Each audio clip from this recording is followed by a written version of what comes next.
हर हर महादेव प्रिय दर्शकों। बात 7 जून से लेकर 28 जुलाई के बीच में जो मंगल सिंह राशि में प्रवेश करेंगे उन्हीं की उसी की होगी। यानी कि राजा के घर में सेनापति ने दस्तक दे दी।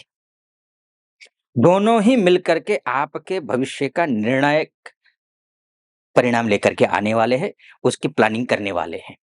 इन्हीं दिनों में कुछ कमियां भी हैं और आपकी राशि के स्वामी ही मंगल हैं, स्वयं आपकी राशि के स्वामी ही मंगल हैं। वास्तव में देखा जाए तो आप एक लीडरशिप क्वालिटी वाले व्यक्ति हैं। व्यक्तित्व में आपका लीडरशिप क्वालिटी दिखता होगा। आपका मन करता है मैं नेतृत्व करूं, पीछे ना रहूं। स्कूल में, कॉलेज में या फिर जहां कहीं भी हैं, अग्रणी रहना चाहते हैं। हो सकता है मंगल खराब होने के कारण कभी किसी के पीछे होना पड़ा हो, वो अलग बात है। लेकिन इच्छा जरूर अग्रणी रहने की होने की ही रहती है। और ये जो 51 दिन है, क्योंकि पीछे तो अभी तो नीच के थे। अब नीच के थे तो इसका मतलब तो ये हुआ कि जब भी मंगल नीच का होता है तो अपमान का घूंट पीना पड़ता है। काम बनते नहीं हैं। जो जो जो आपने नहीं बिगाड़ा है, जो उसका भी दोष आपके ऊपर लग जाता है। दुर्घटनाएं होती हैं, नौकरी खतरे में आ जाती है, लोग सुनाते हैं अनावश्यक रूप से। आप कहना कुछ चाहते हो, आपका इंटेंशन सही है, लेकिन सामने वाला पता नहीं क्या सोच करके ये इंटेंशन समझता है कि ये गलत है। मतलब नेकी कर दरिया में डाल, ये स्थिति थी अभी तक। न भाइयों का सपोर्ट, न दोस्तों का सपोर्ट, न पारिवारिक सुख, न और तो पैसा तो खैर छोड़ ही दीजिए। ये सारी चीजें अभी मंगल जब नीच का था तब थी, हुई। लेकिन 7 जून से कहानी बदलेगी। 7 जून से कहानी बदल रही है। ये ध्यान रखिएगा एक बात। जितने भी मैंने नेगेटिव पक्ष बताया अभी, मंगल नीच के दौरान ये होगा। तो वो ठीक उलट मंगल जब सिंह राशि में आ गए हैं, आपकी राशि के स्वामी लग्नेश या राशिश जो भी कहिए, ये यहाँ पर आकर के बैठ गए हैं, तो लक्ष्मी नामक राजयोग भी बना रहे हैं। ऋण में गले-गले तक डूबे हुए हैं। तो ऋण से उऋण करवाने के लिए परफेक्ट प्लैनेट है। पैसा देगा और ऐसे-ऐसे काम करवा देगा कि आप सोचेंगे कि भई ये तो सोचा ही नहीं था। ऐसा भी होगा, ऐसा काम करवा देगा। यहाँ से सीधा लाभ स्थान को देखेगा। और स्वास्थ्य खराब होता है ना, स्वास्थ्य भी ठीक कर देगा।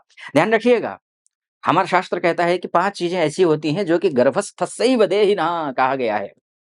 आयुः वित्तं च आयुः कर्म च वित्तं च विद्या निधनमेव च।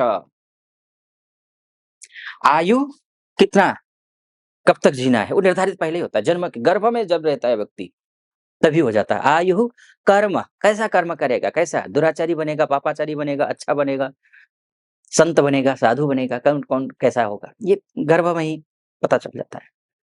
गर्भस्थस्यैव जीवनः देहिनः। कर्म, विद्या, कितना पढ़ाई लिखाई करेगा, करेगा भी कि नहीं, ये पहले निर्धारित होता है। विद्या, आयु कर्म च वित्तं च, पैसा कितना रहेगा। और ये पैसा देने वाला ग्रह की बात कर रहा हूं मैं।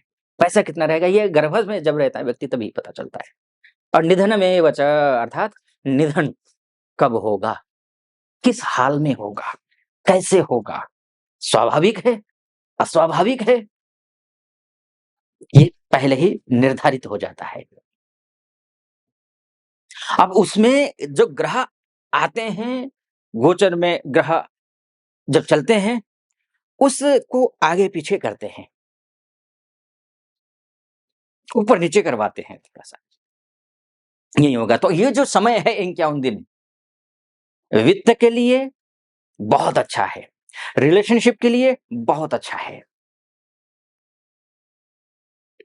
ये बात है। आगे मैं बढ़ूँ, अन्य भी ग्रह हैं, कुछ उपाय बताऊँगा, कुछ गुरु नीच के गुरु अस्त हो रहे हैं।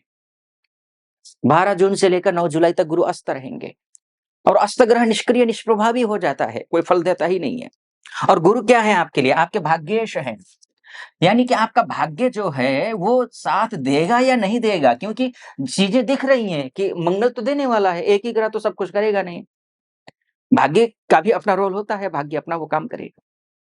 भाग्य साथ देगा नहीं देगा, इस पर भी चर्चा करूँ, उससे पहले एक निवेदन करूँगा आपके समक्ष। यहाँ तक पहुँचे हैं और आप को सटीक लग रहा हो मेरा विश्लेषण,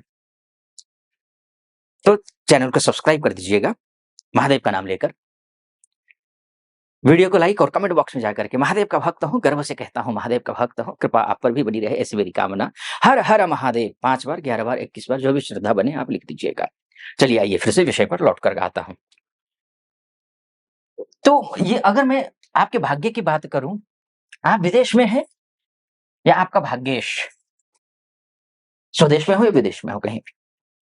खासकर विदेश में रहने वाले जो हमारी बहुत सारी माताएँ हैं, बहनें हैं, भाई-बंधु हैं, जो एमएनसी में काम करते हों या फिर विदेश जाना चाहते हैं, स्टडी वीज़ा के तहत, वर्किंग वीज़ा के तहत, सेटलमेंट के लिए, तो उनके लिए ये गुरु का अस्त होना शुभ नहीं है। एक तो ये, दूसरा ये है भाग्येश ही नीच का अस्त हो गया। ये उपाय करना पड़ेगा तभी आपको रिज़ल्ट अच्छा मिलेगा, मंगल का पूरा फल मिलेगा। मंगल आपके लिए कोई शक नहीं, कोई दो राय नहीं। मंगल शानदार है आपके लिए। घर बनाना हो, गाड़ी बनाना हो, इष्ट मित्र, नाते रिश्तेदारों के साथ में रिश्तों को बेहतर बनाना है, भाई-बंधुओं के साथ में या फिर कलीग के साथ में नहीं बन रही है, उनके साथ बन जाएगी, ऑफ़िस में, बिज़नेस में डील करना हो, कुछ भी हो, शानदार। लेकिन रुकावटें रुक-रुक कर आएँगी, बनेंगी चीज़ें क्योंकि गुरु अस्त हैं। एक काम कर लीजिए, आपको केसर का टीका लगाना है या फिर हल्दी का टीका लगाना है, पीले आसन पर बैठना है, एक माला ओम नमो भगवते वासुदेवाय इसका जाप करना है। 12 अक्षरी महामंत्र है, जप करना है। आप उतना कर लीजिए। आचार, विचार, व्यवहार, संस्कार को बढ़िया बनाए रखिए क्योंकि गुरु हैं, भाग्येश हैं, धर्मेश भी हैं ये। अगर आपका आचार विचार ठीक नहीं रहा तो आपके लिए समस्या खड़ी कर देगा ये। इतना ध्यान रखिए। बाकी मैंने मोटा-मोटे तौर पर आपको बताने की कोशिश की है कि ये 51 दिन कैसे रहेंगे। वास्तव में तो आपकी कुंडली है, आपका डीएनए है। अगर आप अपनी कुंडली के बारे में चर्चा करना चाहते हैं, महिला हो या पुरुष हो, देश से देख रहे हैं या विदेश से देख रहे हैं, तो नीचे नंबर है, उस नंबर पे कॉल कीजिए, व्हाट्सएप कीजिए, मेरी टीम से बात कीजिए, अपॉइंटमेंट ले लीजिए। निर्धारित तिथि पर मैं स्वयं आपकी कुंडली का विश्लेषण करूँगा। बस एक ही च अच्छा ये आपको 12 जून से लेकर के और 9 जुलाई इस बीच में गुरु अस्त हैं। गुरु का मंत्र या फिर आप एक काम कर सकते हैं, गुरु का मंत्र ही है, ओम ग्रां ग्रीं ग्रौं सः गुरवे नमः। ग्राम ग्रीम मत बोलिएगा, ओम ग्रां ग्रीं ग्रौं सः गुरवे नमः। इस मंत्र का आपको जाप करना है। वहीं पीले आसन पर बैठ करके आप करिए। या तो ओम नमो भगवते वासुदेवाय ये तो करना ही चाहिए आपको। अगर आपकी ये राशि में मेष राशि या मेष लग्न है तो ये तो करना ही करना है। गुरुवार के दिन सात्विक ज़्यादातर रहा कीजिए। फिलहाल अनुमति दीजिए। हर हर महादेव।